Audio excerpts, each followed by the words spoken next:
Okay. And our last but not least speaker is Bryan Richardson from Sandia National Labs. He'll be talking a little bit about motivated adversaries and what operators need to know. Recall, at the very beginning of the day, I said that you need to have operators who are aware of the environment in which they're working. And it's not just the physical environment as well. So Bryan will address that as well. Okay. Anybody hear me? All right. So as Rob said, I'm going to talk about adversaries, what operators need to start understanding about cyber adversaries, and how they can help defending against some of these things. So at Sandia and at other research institutions as well, we've been starting to utilize simulation environments to help us understand the cyber to physical connection, how adversaries could take advantage of the cyber networks that you use to cause physical harm on your system. So we've got some simulated environments integrated with some real networks and real pieces of software. We've started to integrate some of this actual threat code that exists either from open source, and we're starting to be able to use these in an automated fashion. What we've also realized is that as we've started doing some of this, we thought that this could be useful for training also. So this talk is going to be mainly focused on what we've found as we've been using these simulation environments. And then at the end, I'll describe how we've started to use this to form a training simulator also. When we talk about threats, we tend to focus on the whole threat to consequence and environment. We not only care about who the threat is, but we care about what our risk is to certain threats, what the consequences are, and we start to use this to understand what we should really be focusing on. This talk in particular, we're going to be looking at motivated adversaries. If you remember the talk that Rob gave, he had 3 different types. The last one was more sophisticated nation states, extortionists, and stuff like that. That's kind of what we're going to be focusing on. And we're focusing on the cyber aspect. And then I have to put the disclaimer that we're not focusing on any particular adversary, just intelligent ones in general. So, motivated adversaries, they don't have to play by the rules. They can use whatever tools they want to use. They're obviously very goal-oriented. They have a reason for doing what they're doing. They're usually highly funded, knowledgeable, and smart, not only in cyber in general, but typically if they're going to be attacking a refinery or an electrical grid or anything, or any other process that they're interested in, they're going to have very high knowledge of that process in particular available to them. They're going to be able to take their time to kind of tickle your system, see how it reacts. They're going to be very covert to try and keep you from noticing them doing some of these reconnaissance actions. And they may even get access to people on the inside that work at your company. And they have time. They always have time on their side. They can take things very slow and kind of see how your system reacts to different actions. Some of the cyber threat vectors, well, there's a couple of other different types, but mainly the cyber threat vectors that we're focusing on. We've all heard of denial of services, degrading services, corrupting data. We've heard that today. Destabilize operations, kind of tickle things, make them a little bit finicky. Interrupt safety systems, take over control, replay data so that you don't see what's actually going on. Some of the physical vectors, they may break into remote facilities to gain access to your network.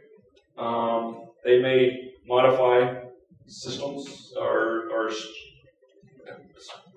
spares that you have and somehow force you to start using those. They may get into the life cycle of the devices or the software that you're using. And then, of course, we talked about obtaining information from an insider or utilizing an insider to activate certain actions. We've seen this diagram also. These are some of the protection mechanisms that everybody's starting to use: firewalls, PMZ zones, physical security around servers, around devices out in the field, secure network devices. And some of the paths around these might be malware insertions behind a firewall on a USB stick, worm attacks through an email or through the internet, man-in-the-middle type of attacks to block you from getting the real data that's actually happening. Operating system issues. People are migrating more and more to the common operating environments. As we do that, we have to take on all the issues of those operating systems also. And then there's some fairly sophisticated routing and pivot attacks that folks can use once they've compromised machines behind their firewall. Some of the operational impacts. On the physical side, these are things that you worry about every single day. You worry about these things happening from equipment malfunction or operator error or natural disasters. But these things can also happen from something going on your network as well, from an adversary. It can cause the system to shut down or cause you to have to shut down the system for safety reasons. They can corrupt data. They can corrupt a product that you're developing. They can cause environmental issues, damage equipment, and worst case, they can cause someone to lose personnel. Some of the mitigations, these are mainly focused on the cyber side. There's intrusion detection, best practices for how to design and protect your network. We've seen some tools that are becoming available to help us do that. One of the big things, this is where I stomp my foot also on the quizzes, is that if there's anything that you take away, is that we need to start thinking about how we would add into the response plans that we have for how to respond to a cyber attack.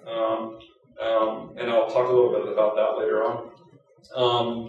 Physical protection of network assets, we've heard that today. Utilize configuration monitoring, so keep track of firmware or keep track of configuration settings so that you can go back and see if they've changed and see who changed them or if somebody that you don't know changed them. And also this organizational response training for cyber events, which I'll talk about later on also. One of the big things too is that while the operator already has a job that he does every day, he's in front of these screens 24 hours a day, 7 days a week. One of the things that we're emphasizing is use the operators as an effective way to detect something going on. They're looking at the data, they're looking at these screens every single day. If we can start to enable them to understand what could be a cyber attack and at a minimum, help them to understand who to call, how to describe it, so that somebody else can start working the issue and they can continue on with their normal day-to-day operations. One of the key things that I want to point out here is that while on the defensive side you have to find and patch thousands of holes in your network, on an offensive side, an attacker only has to find one hole. So it's virtually impossible to protect against everything. What we have to also be able to do is to react and respond and operate through these types of events. Some techniques for detecting cyber attacks.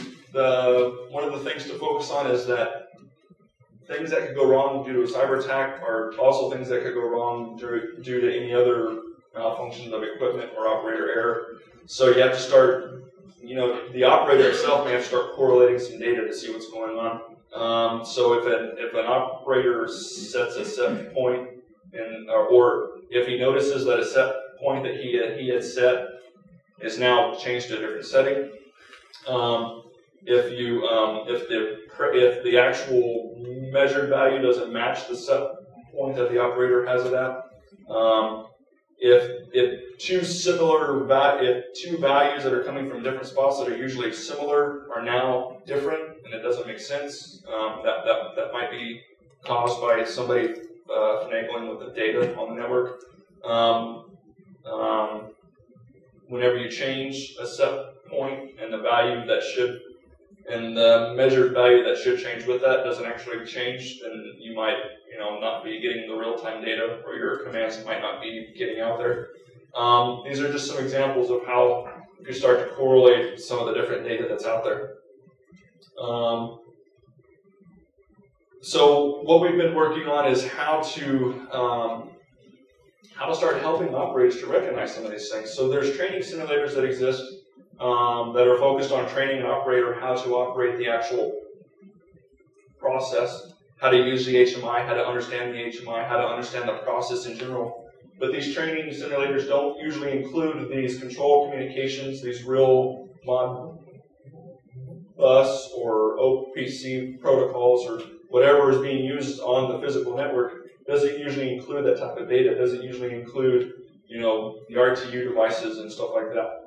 So we've started to develop this environment where we can include those things. We can include real cyber attacks, and we can run those and try and allow the operator to get a feel of what types of things could happen.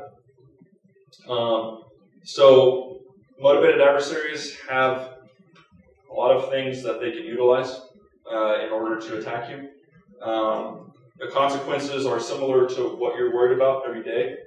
Operators are critical in being able to detect and alert somebody on a cyber attack, since they're there 24/7. And there is a need for a realistic training simulator that incorporates the cyber aspects that you have in your real control system. So please join us at the demonstration right after here if you want to see a demo of what we've developed. And kind of where we're going real fast is this is just kind of a prototype training simulator to show how these simulated environments can help us do not only training but understand cyber to physical connections. And we hope to be able to further that research.